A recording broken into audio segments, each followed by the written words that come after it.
Okay, so are you ready to dive into a thriller? Always. All right. Well, today we're looking at excerpts from a novel Hmm. called The Silent Dose. And even from just these excerpts, it's clear that there's a lot going on. A lockdown lab, a bunch of mysterious deaths, and on top of that, a drug that can unlock hidden memories. What's not to love? It does sound pretty intriguing, right? Yeah. That description you just gave, it reminds me of how the author uses the setting of Next Gen Labs. It's this really remote, high-tech facility, and it Yeah. almost feels like the building itself is kind of closing in on the characters as the mystery unfolds. It creates this claustrophobic, tense atmosphere. Oh, for sure. The setting definitely plays a part in that feeling of rising tension. And speaking of tension, we're immediately thrown into the thick of it with the death of Dr. Ethan Cole, one of the lead researchers at the lab. Yeah. And after his death, the lab goes into immediate lockdown. Right. And as if that's not enough, we're then introduced to a whole cast of characters who could be responsible. You've got Lena, Ethan's ambitious protege, who seems like she might be after his job. Then there's Mark, a former patient of Ethan's with a possible score to settle. Oh yeah, he seems pretty suspicious. He does, and then you can't forget about Clara, the doctor who seems to be struggling with her own ethics. And don't forget Raj. Oh, right, Raj, the IT guy who might be mixed up in some corporate espionage. Exactly. And then, of course, there's Sophie, Ethan's estranged wife. She's a whole other can of worms. She really is. It's like every single one of these characters has a secret, and any one of them could have a motive for wanting Ethan dead. That's what makes it so compelling, right? I mean, the author really doesn't give us any easy answers. Each suspect is complex. They each have their own secrets, their own motivations. Totally. It's like the author gives us all of these puzzle pieces and then says, all right, figure it out. So how does the author use these early chapters to hook the reader and make us want to solve the mystery? Well, it's all about suspense. The author reveals little snippets of each character's past, just enough to make us suspicious, but without giving away too much. And just when we think we're starting to understand what's happening, the author throws another lynch into the story. You're talking about Raj's death, right? Uh-huh. Yeah, that scene in the server room where they find his body, along with that cryptic note about Trial 47 patients. I felt a chill when I read that. It's like the story took a hard left turn, went from a simple whodunit to something much bigger, a possible conspiracy. Exactly. That note about Trial 47 patients remembering instead of forgetting is a big clue. Suddenly, Neurovive, this experimental Alzheimer's drug, seems like it could be way more complicated than we initially thought. Right. I mean, the idea of a drug that could unlock buried memories is fascinating and terrifying all at the same time. Mm, Does the author go into any detail about the science behind it? They keep it pretty vague, actually, which is a good move. It keeps the focus on the characters and the suspense. But the way they describe Neurovive definitely makes you think about the possibility of accessing suppressed memories. I mean, that's a real concept that psychologists and neuroscientists have explored. Which is probably why it's so creepy. I mean, it feels like something that could actually happen. Yeah, it really blurs the line between fiction and reality, which is something that good thrillers do. So, obviously, Raj's death is a major turning point in the story. Yeah. Where do we go from there? What clues does the author give us to keep us guessing? Well, we start to see signs of corporate espionage, which adds a whole new layer of mystery. We learn that Raj had this burner phone with text messages that directly connect Neurovive to retrograde memory. So it seems like he was close to uncovering a cover-up of some sort before he was killed. So now it's not just about finding Ethan's killer. Nope. Now we need to know who else is involved in this conspiracy surrounding Neurovive and what they're willing to do to keep it a secret. And with all these new clues, the suspects we thought we knew are suddenly thrown into a whole new light. Right. Someone who seemed innocent at the beginning could actually be at the center of it all. I love that. Yeah. Even in these early excerpts, there's so much suspense, intrigue, and moral ambiguity.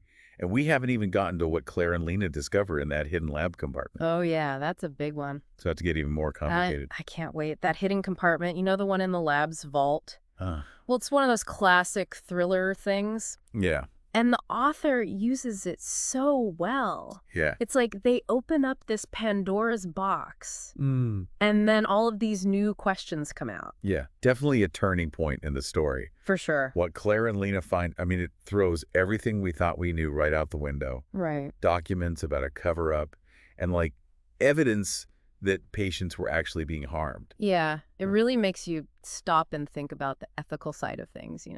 When it comes to science, how far is too far?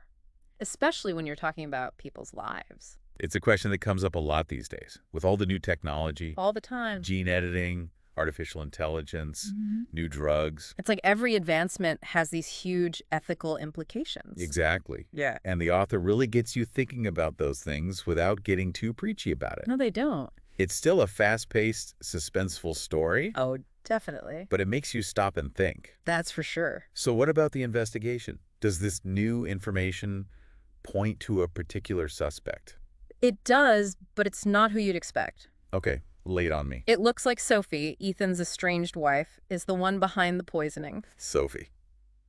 I did not see that coming. Right. It's a total twist. But why would she do that? What's her motive? It's complicated. I think she's trying to protect the lab in her own way. Protected by poisoning people. Well, she says she's trying to protect her family's legacy, but there's definitely something more to it. Like what? Well, the author hints that Ethan wasn't exactly faithful, you know? Oh, so she's out for revenge. Yeah, I think it's a mix of wanting revenge and wanting to protect the lab.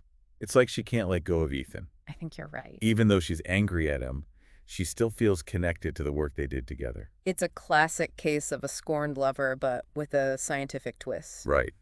And it's interesting how the author uses the lab, this place that's supposed to be all about logic and reason, Right. to explore these messy human emotions like love and revenge. Yeah, it's like the lab becomes a pressure cooker for all this personal drama. Totally. And the drama definitely doesn't end when the killer's revealed. No, not even close. That epilogue, Oh man, so creepy. that image of the mysterious figure leaving a rose on Ethan's hidden grave. And that reveal at the end. The portrait of Ethan and Sophie. Looking almost identical. Gave me goosebumps. The author knows how to leave you wanting more. Oh yeah, so many questions left unanswered. Like, who was that figure at the grave? And are Ethan and Sophie actually related somehow? Are they twins? Clones? Something even weirder. We don't know, but it definitely suggests that there's more to the story than we initially thought. Like, the truth is way more complicated than we could have imagined. Exactly, and it makes you question everything you thought you knew. That's what I love about a good thriller. It sticks with you even after you finish reading it. Absolutely. It makes you think about all the things that might be hidden beneath the surface, you know? Like the secrets we keep from ourselves. And the things we might not even know about ourselves. Yeah. It makes you wonder what else we're not seeing. Right. Like what's really going on beneath the surface. Exactly. And it brings us back to that question of suppressed memories and what a drug like Neurovive could do. It really is like opening Pandora's box. Totally. Once those memories are out in the open, who knows what could happen? It could be good, it could be bad. Or both, right? Yeah, I mean, imagine being able to confront your past, reclaim those lost memories. That could be incredibly healing. But what if those memories are too painful? What if they're traumatic? What if they change everything you thought you knew about yourself? Yeah, that's the other side of the It coin. makes you wonder if some things are better left buried. Right, like maybe ignorance really is bliss. It's a tough question. And I think that's what the author is getting at. Memory is powerful. It can shape us, define us, but it can also hold us back, even trap us. It's like a double-edged sword. Exactly. Memories can heal us, but they can also be used against us. And in the wrong hands, something like Neurovive could be incredibly dangerous. Oh, absolutely. I mean, think about the implications for consent, for privacy. You're talking about manipulating a fundamental part of who we are. It's scary to think about. It is. You know, it's amazing how much these excerpts have gotten us talking. Even though it's just a small part of the whole novel, it's sparked all these big questions. It's a sign of a good story, I think. Yeah, definitely. The Silent Dose isn't just a thriller. It makes you think about the nature of truth, the power of memory, the ethics of science. And I think it would appeal to a wide range of readers. Oh yeah, anyone who likes a good mystery with a bit of psychology thrown in will love it. And beyond that, it leaves you with a lot to think about long after you finish reading it. It really does stick with you. It makes you wonder about the secrets we all keep hidden. The things we might not even know about ourselves. Exactly. And on that note, we'll wrap things up for today. Thanks for joining us for this deep dive into The Silent Dose. Until next time, keep exploring, keep questioning, and keep those minds engaged.